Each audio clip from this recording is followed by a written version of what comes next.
প্রিয় শিক্ষার্থীবৃন্দু, আসসালামু আলাইকুম। English literature hand note foundation YouTube channel থেকে সবাইকে জানাই স্বাগতম। আজকে আমি আপনাদের সামনে আরও নতুন একটি ক্লাস নিয়ে উপস্থিত হয়েছি। আজকের ক্লাসটিতে যে বিষয়টি নিয়ে আলোচনা করব সেটি হচ্ছে প্রাইড অ্যান্ড প্রেজুডিস থেকে নেওয়া একটি broad question. Pride and Prejudice এটি জেন অস্টিনের লেখা একটি 19th সেঞ্চুরি বিখ্যাত নোভেল।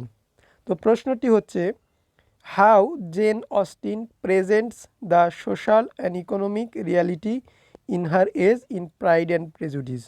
অর্থাৎ প্রাইড অ্যান্ড প্রেজুডিস এই নোভেলটিতে জেন অস্টিন কিভাবে তার সময়ের বা তার এজের সামাজিক এবং অর্থনৈতিক অবস্থা তুলে ধরেছেন। অর্থাৎ আমরা যখন প্রাইড অ্যান্ড প্রেজুডিস এই নোভেলটি পড়ব তখন দেখতে পাবো এই নোভেলটির লেখিকা জেন অস্টিন তিনি কি তার সময়ের যে সামাজিক অর্থনৈতিক যে রিয়ালিটি, সামাজিক এবং অর্থনৈতিক অবস্থা তিনি এখানে তুলে ধরবেন। তো আমাদেরকে সেই প্রশ্নটির অ্যান্সারই আসলে আলোচনা করতে হবে। তো ঠিক আছে, শুরু করা যাক। বলা হচ্ছে, pride and prejudice by Jane Austen is an outstanding novel reflecting an exact picture of contemporary English society. অর্থাৎ pride and prejudice by Jane Austen, অর্থাৎ জেন অস্টিনের লেখা প্রাইড অ্যান্ড প্রেজুডিস এটি হচ্ছে একটি অসাধারণ একটি নোভেল, যেখানে সেই সময়ের সমসাময়িক সমাজ ব্যবস্থা, বিশেষ করে সমাজের যে সোশ্যাল এবং ইকোনমিক্যাল রিয়ালিটি সেটা সুন্দরভাবে তুলে ধরা হয়েছে। The novel shows the real social and economical picture of the contemporary society, drawing the picture of upper class and middle class people through various characters. এই যে আমরা বলছি যে জেন অস্টিন এই প্রাইড অ্যান্ড প্রেজুডিস এই উপন্যাসটিতে সামাজিক এবং অর্থনৈতিক যে রিয়ালিটি সেটা তুলে ধরেছেন, সেটা আসলে কিভাবে তুলে ধরেছেন? তিনি মূলত এটা তুলে ধরেছেন সমাজে কিছু আপার ক্লাস পিপুল এবং কিছু মিডিল ক্লাস পিপুল, এই ধরনের কিছু ক্যারেক্টার নিয়ে তিনি সেই সমাজের সামাজিক এবং অর্থনৈতিক অবস্থা তুলে ধরেছেন। The social and economic reality of 19th century English society are discussed below with special reference to Pride and Prejudice. এই যে বলা হচ্ছে যে জেন অস্টিন তার এজের সোশ্যাল এবং ইকোনমিক রিয়ালিটি প্রাইড অ্যান্ড প্রেজুডিসে তুলে ধরা হয়েছে 19th সেঞ্চুরি সোসাইটির, সেটা নিম্নে তুলে ধরা হলো। আচ্ছা, 1 নম্বর যে চিত্রটা আমরা দেখতে পাবো সেটি হচ্ছে ওয়েলথ বেসড ম্যারেজ। অর্থাৎ এখানে যে বিবাহগুলো সংগঠিত হতো, অর্থাৎ 19th সেঞ্চুরি সমাজ ব্যবস্থায় যে বিবাহগুলো সম্পন্ন হতো সেগুলোর মধ্যে দেখতে পাবো সম্পদই মেইন ছিল, অর্থাৎ টাকার উপর ভিত্তি করে বিবাহগুলো হতো। In the 19th century English society, almost all the people of middle class dreamed to get their daughters married to a people who is economically superior. অর্থাৎ 19th সেঞ্চুরি বা ভিক্টোরিয়ার এজের লোকজন, বিশেষ করে যারা মিডিল ক্লাস, তারা এটা স্বপ্ন দেখতো যে কিভাবে তাদের কন্যাকে প্রাপ্তস্থ করা যায় এমন একটা লোকের কাছে যে হচ্ছে ইকোনমিক্যালি সুপেরিয়র, অর্থাৎ যার অনেক টাকা পয়সা সম্পদ রয়েছে। Example can be taken from the character of Mrs Bennett. অর্থাৎ আমরা উদাহরণ নিতে পারি মিসেস বেনেটের ক্যারেক্টার থেকে। অর্থাৎ এই নোভেলে একটি বিশেষ ক্যারেক্টার এবং খুবই গুরুত্বপূর্ণ একটা ক্যারেক্টার হচ্ছেন মিসেস বেনেট, এবং এই এক্সাম্পলটা আমরা মিসেস বেনেটের কাছ থেকে নিতে পারি। এবং মিসেস বেনেট তিনি হচ্ছেন একজন middle class people. She has 5 unmarried daughters. অর্থাৎ মিসেস বেনেটের 5টা অবিবাহিত মেয়ে ছিল। So she is very worried for her daughters marriage. অর্থাৎ তিনি তার মেয়ের বিবাহ নিয়ে খুবই চিন্তিত ছিলেন, খুবই উদ্বিগ্ন ছিলেন। She wants to get her daughters marry off by any way. অর্থাৎ তিনি যে কোনো উপায়ে যেভাবেই হোক তার মেয়ের বিয়ে দিতে চাচ্ছিলেন।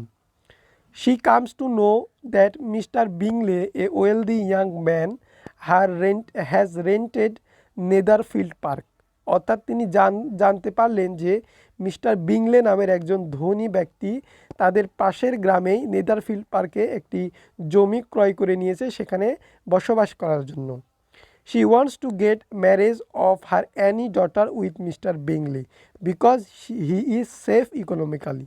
অর্থাৎ তিনি চাচ্ছিলেন যে তার 5টা কন্যার যে কোনো একটা কন্যাকে এই মিস্টার বিংলের সাথে বিয়ে দিতে, কেননা মিস্টার বিংলে ইকোনমিক্যালি সেফ, অর্থাৎ অর্থনৈতিকভাবে তিনি অনেক সমৃদ্ধশালী ছিলেন।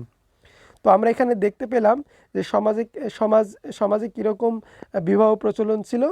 যে মিডিল ক্লাস পিপল যারা ছিল তারা কি করতো, যারা ইকোনমিক্যালি সুপিরিয়র ছিল তাদের সাথে নিজেদের কন্যাদের বিয়ে দিতে চাইতেন।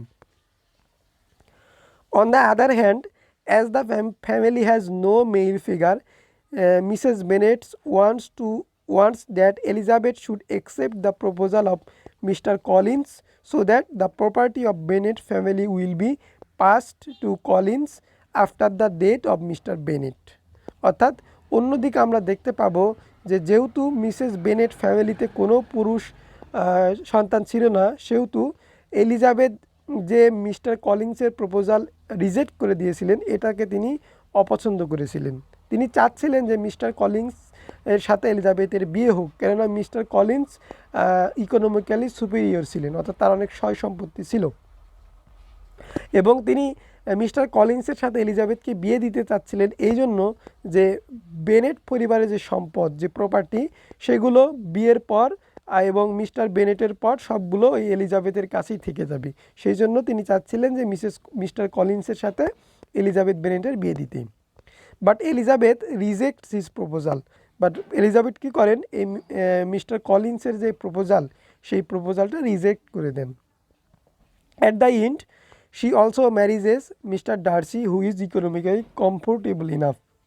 অর্থাৎ নোভেলের শেষে আমরা দেখতে পাবো তিনি ডার্সি নামের একজন বৃত্তশালী ছেলেকে বিয়ে করবেন যিনি হচ্ছেন economically comfortable. So the marriage of Jane Austen's age dependent on wealth. অর্থাৎ জেন অস্টেন যে এজে বিলং করতেন সেই এজের যদি বিবাহের কথা বলি সেটা টোটালি ডিপেন্ড করতো সম্পদের উপর।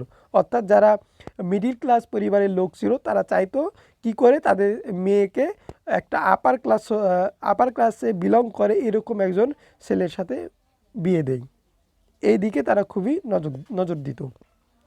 আচ্ছা, দ্বিতীয় পয়েন্ট যেটা দেখতে পাবো সেটা হচ্ছে competition in the marriage market. অর্থাৎ বিবাহের যে বাজার, সেই বাজারে আমরা দেখতে পাবো কি প্রতিযোগিতা। এই সময়ে এটা হচ্ছে একটা সামাজিক রিয়ালিটি ভিক্টোরিয়ান এজের, যে বিবাহের যে মার্কেট, সেই মার্কেটে আমরা কম্পিটিশন বা প্রতিযোগিতা দেখতে পাবো।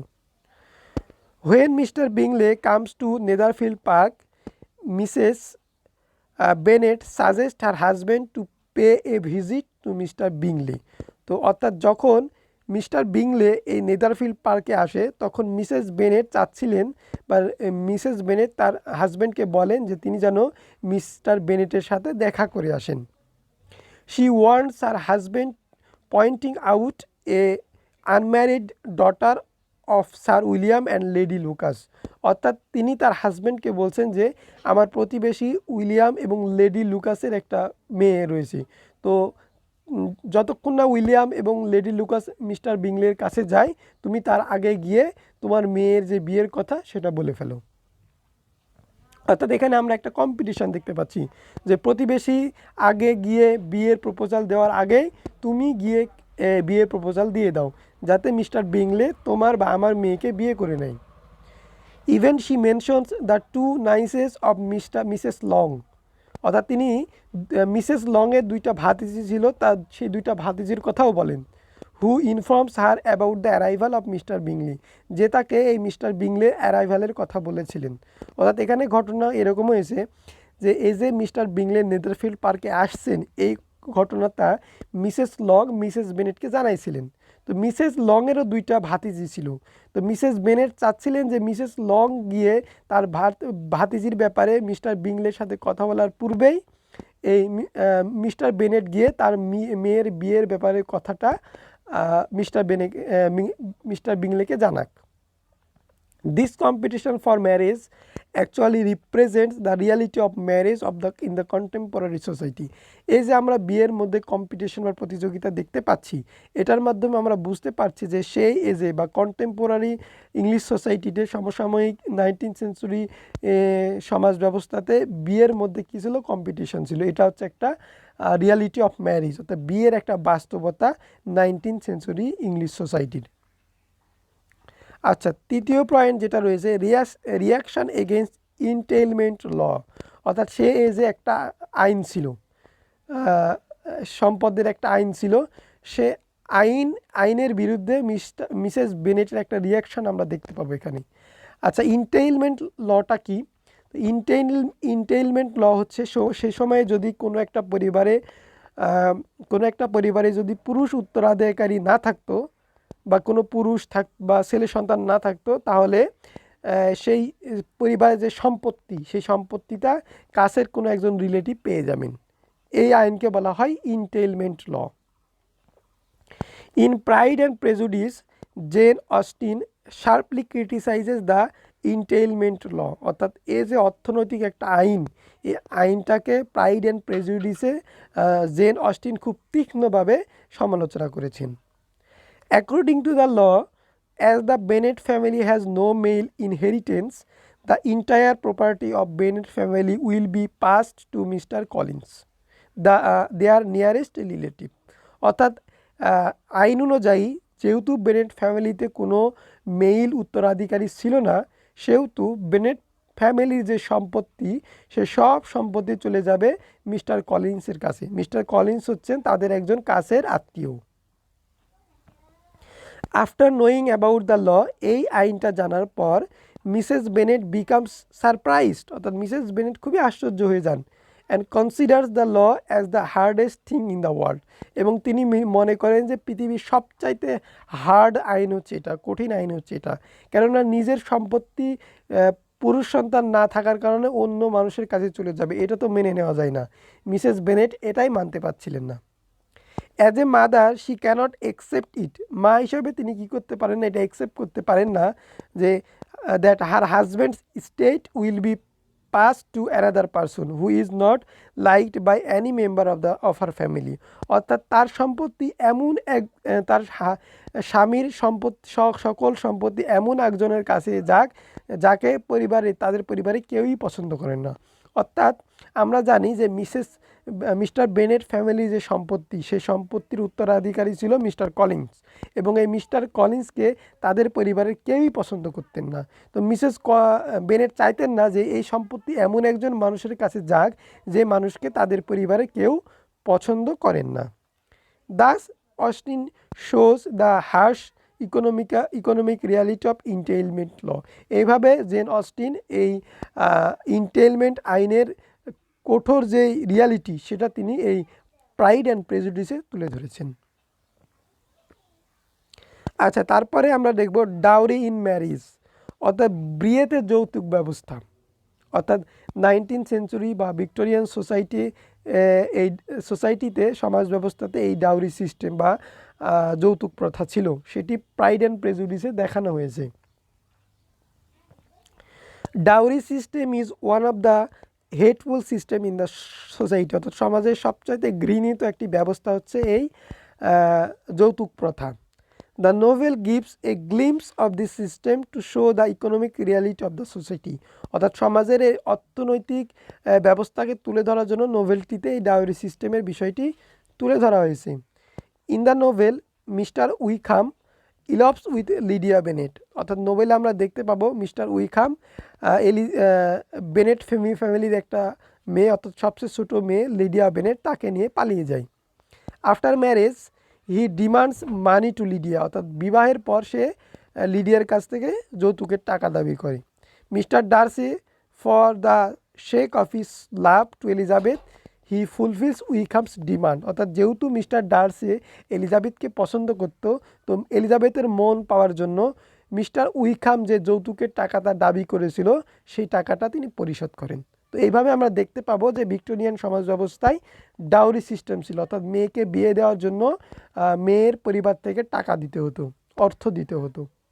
খুবই জঘন্য একটি সিস্টেম ছিল এই ভিক্টোরিয়ান এজে, যে সিস্টেমটা বর্তমান সমাজে আরও বেশি ছড়িয়ে পড়েছে। আমরা বর্তমান মডার্ন সমাজে এই সিস্টেমটাকে আরও বেশিভাবে দেখতে পাই। আচ্ছা, প্রাইড অফ ওয়েলথ অর্থাৎ সম্পদের প্রাইড, অহংকার। Pride of wealth is another important feature of the contemporary English society. অর্থাৎ সমসাময়িক ইংলিশ সোসাইটি মানুষদের মধ্যে আমরা সম্পদের প্রতি যে প্রাইড, অহংকার, সেটা আমরা দেখতে পাবো। The pride of mister Darcy is the evidence in the novel pride and Prejudice. অর্থাৎ মিস্টার ডার্সি, যিনি কিনা অনেক ধনাঢ্য ব্যক্তি, তার যে সম্পদের প্রতি যে অহংকার, সেটা আমরা এই প্রাইড অ্যান্ড প্রেজুডিস এই নোভেলটিতে দেখতে পাবো। Mister Darcy is a wealthy young man of London. অর্থাৎ মিস্টার ডার্সি লন্ডনের একজন ধনিক শ্রেণীর মানুষ। হিজ ইনকাম ইজ 10,000 পাউন্ডস এ ইয়ার। অর্থাৎ বাৎসরিক তার ইনকাম হচ্ছে 10,000 pound. He has pride of his own, যার কারণে তার নিজস্ব একটা টাকার অহংকার ছিল, সম্পদের একটা অহংকার ছিল। When Bingley tells him to dance with Elizabeth, যখন মিস্টার বিংলে এই ডার্সিকে এলিজাবেথের সাথে ড্যান্স করতে বলে, হি এক্সপ্রেসেস হিজ প্রাইড, অর্থাৎ তিনি তার যে অহংকার সেটা দেখান, অ্যান্ড ইনসাল্টস এলিজাবেথ, এবং এলিজাবেথকে ভৎসনা করেন। বাই সেইং, এটা বলে, শি ইজ টলারেবল, সে হচ্ছে সহনীয়, but not handsome enough to attract him, অর্থাৎ তিনি সুন্দর কিন্তু এতটাও সুন্দর নয় যে মিস্টার ডার্সিকে অ্যাট্রাক্ট করবে। আচ্ছা, for his pride of wealth he insulted Elizabeth highly. এই যে টাকার জন্য বা তার সম্পদের প্রাইড থাকার কারণে এলিজাবেথকে তিনি কী করেন, ইনসাল্ট করেন। অর্থাৎ এখান থেকে আমরা যেটা বুঝতে পারলাম সেটা হচ্ছে ভিক্টোরিয়ান এজের যে মানুষগুলো রয়েছে তাদের মধ্যে, বিশেষ করে যারা ধনিক শ্রেণীর মানুষ, তাদের সম্পদের অহংকার ছিল। এই সম্পদের অহংকারের কারণেই মিস্টার ডার্সে এই এলিজাবেথকে ইনসাল্ট করেন। সো ইন টার্মিনেশন, পরিশেষে, Jane Austen represents the reality of marriage and economic through middle and upper class people. অর্থাৎ সমাজের যে বিবাহের যে রিয়ালিটি এবং অর্থনৈতিক যে রিয়ালিটি, সেটা তিনি কিছু মিডিল ক্লাস পিপুল এবং কিছু আপার ক্লাস পিপুলকে উপস্থাপনের মাধ্যমে তুলে ধরার চেষ্টা করেছেন। Through the social and economic reality Austen realistically draws the contemporary English society.